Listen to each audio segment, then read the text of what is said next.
Indiana Jake and the Dialysis of Destiny was embarrassed at the box office this week by a much, much smaller movie that Disney had passed on and stayed on the shelves for a long time.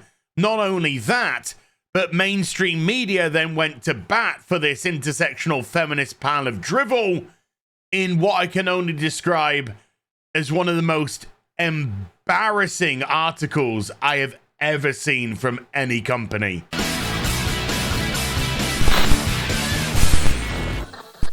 Hi everyone, it's Az here from HeelvsBabyface. Indiana Jake and the Dialysis of Destiny is doing what can only be described as abysmally at the box office, both domestically and internationally. Don't worry, the international gets updated once a week, but it is yet to break the 100 million mark domestic, and there's only Thursday's box office to come in, and then that's a full week. Yes, the movie is doing terribly. If we just look down here at 4,600 theaters, which is an insanely high amount, it's not been able to draw in anything like they wanted it to. No big surprise if you've seen the film. It's an absolutely dour, miserable, boring, intersectional piece of crap, and it once again breaks down our heroes, deconstructs our heroes to try and elevate some stupid bint that brings absolutely nothing to the table whatsoever. It's wonderful to see audiences rejecting this type of nonsense. However, it was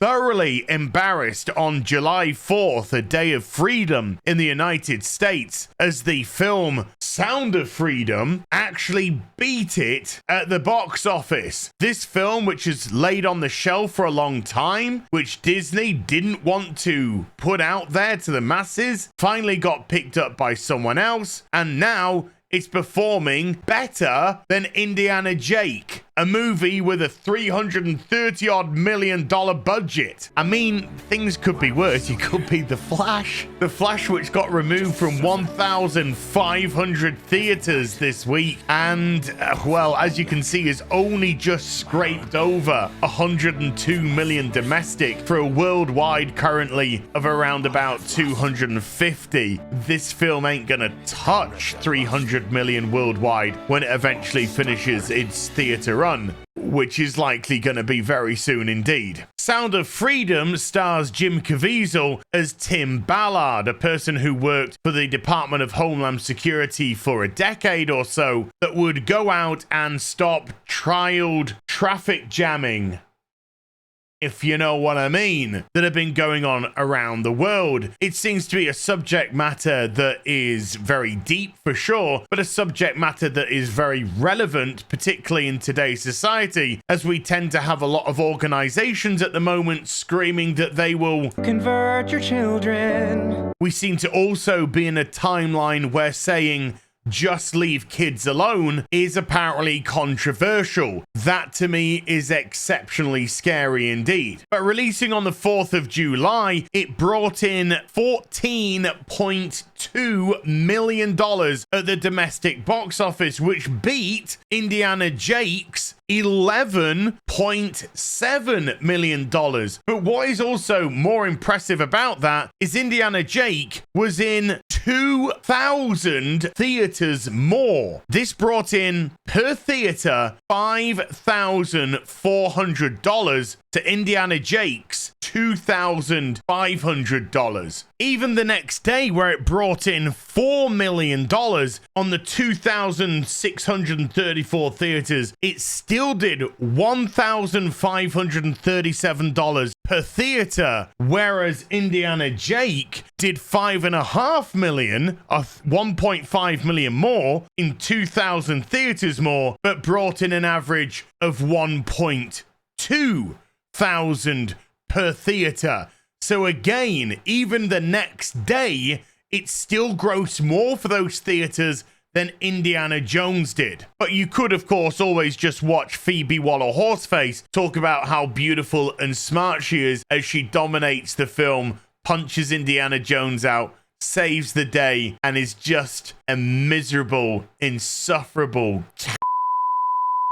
But because this is a movie that involves actually protecting children, mainstream media are falling over themselves to try and disparage it. This is from The Guardian. Support The Guardian? Go fuck yourself. Sound of Freedom, the QAnon adjacent thriller seducing America. If ever there was a copium headline, I think we just found it. Jim Caviezel stars as a hero trying to stop child traffic jamming in a paranoid new movie turning into a surprise box office hit. I love this editorialization that's going on here. I love this totally non-objective viewpoint that they're coming from here. Exactly the role of mainstream media. Stop watching and reading mainstream media. Its only job is to push its narrative to you. It's not interested in telling you the objective truth. I really should be doing the soy boy voice for this, shouldn't I? Type the word Sound of Freedom into Twitter. Decent people who wish to live good, happy lives should under no circumstances actually do this. This is allegedly written by an adult. Allegedly. And the search will yield dozens of triumphant reports crowing about the improbable victory of a film by that title over the likes of Indiana Jones at the box office this week. You could literally taste the venom dripping from this article. It's rather glorious, isn't it? That's not, strictly speaking, accurate. Yes, it is, fuckface! Indiana Jake in the Dialis of Destiny has already been out for 5 days. Sorry, the $330 million budgeted Hollywood blockbuster has been out for 5 days. So a small independent movie made on a budget of only $14.5 million. That's in nearly half of those theaters coming in. That's got every right to knock it off the top spot for 4th of July. Go fuck yourself. Honest to God, seriously, take any item in your house that you want and ram it right up there, because this level of fucking cope is embarrassing. Let's see what else they're gonna huff as well, shall we? The first 3 of which out-earned Sound of Freedom's opening day take. Who are you employing? I mean, I take it this person must be freelance. They must be freelance, and you paid them £50 for this article because it is fucking tripe already, and we're only into the second fucking paragraph. Jesus! But for a fleeting moment this past 4th of July, while the intended audience of Indy's latest outing was presumably spending time with their families and friends at barbecues.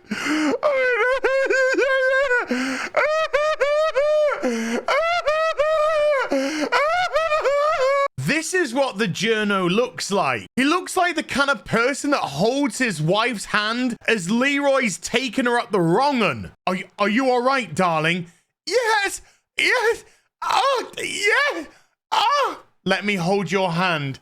Let me cradle your hand, darling, as Leroy does what I can't do, what I can never do. An unoccupied fandom rallied by the star Jim Caviezel claimed the day with a 14.2 million gross versus Dial of Destiny's 11.7. I didn't know that Jim Caviezel had that much power in Hollywood, but he could rally a campaign against the Hollywood blockbuster that was in 2,000 theaters more than this independent movie that annihilated it at the box office, particularly per theater, earning the theaters that ran it more fucking money than this intersectional piece of garbage. And you can't handle that. You can't. Look at you. You are fucking crying like a baby all through this article. You're fucking embarrassing. No matter that these figures require selective, almost willfully misleading framing to allow for the David and Goliath narrative. What, you mean that one of them had a budget of 330 million, the other had a budget of 14.5? 5 million. One of them had a marketing budget of 150 to 200 million. The other one would have been lucky to have a marketing budget of even 1 million. That one of them came out in 4,600 theaters and the other one came out in only 2,600 theaters. But one of them did twice as much per theater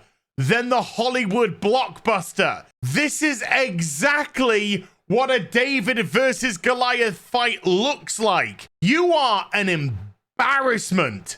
Embarrassment. As the copious tweets accusing Disney of being in cahoots with a global cabal of high-powered Fredos make clear, the truth doesn't have too much purchase around these parts. Excuse me, I just have a question for you as a journalist. As a journalist, how many times now has Disney had employees arrested for child traffic jamming? Huh? You might want to look into that. The beauty is, in the next paragraph, they've just gone to contradict everything that they've just been crying about. However one chooses to slice it, Sound of Freedom has over-delivered on expectations in dollars and cents, a feat of profitability uncommon for a comparatively low-budget production without a Hollywood-led promotional campaign. You just were talking about how this isn't a David versus Goliath, and then you're just proving that it is a David versus Goliath. So which is it, soy cock? Judging by the robust sound of applause that concluded the fully seated screening I attended on Wednesday evening, and this in the liberal Sodom of Manhattan, it would seem that the folks at the 2-year-old Angel Studios have tapped into a substantial and eagerly marshaled viewership. They've got a fan base and people want to watch the film. They then go on about far-right fringe, paranoids. You're mad because people are actually interested in seeing a movie as opposed to eating the slop of pig swill that Disney keep churning out, because this is about protecting kids and not harming kids, which is probably something that this person who wrote it would really like to do. Hey, FBI, I think we found one. I'll see you in the next video. You take care. Bye for now. Oh, wait, no. The FBI are actually helping. Don't worry about it. We need Jim Caviezel on the job.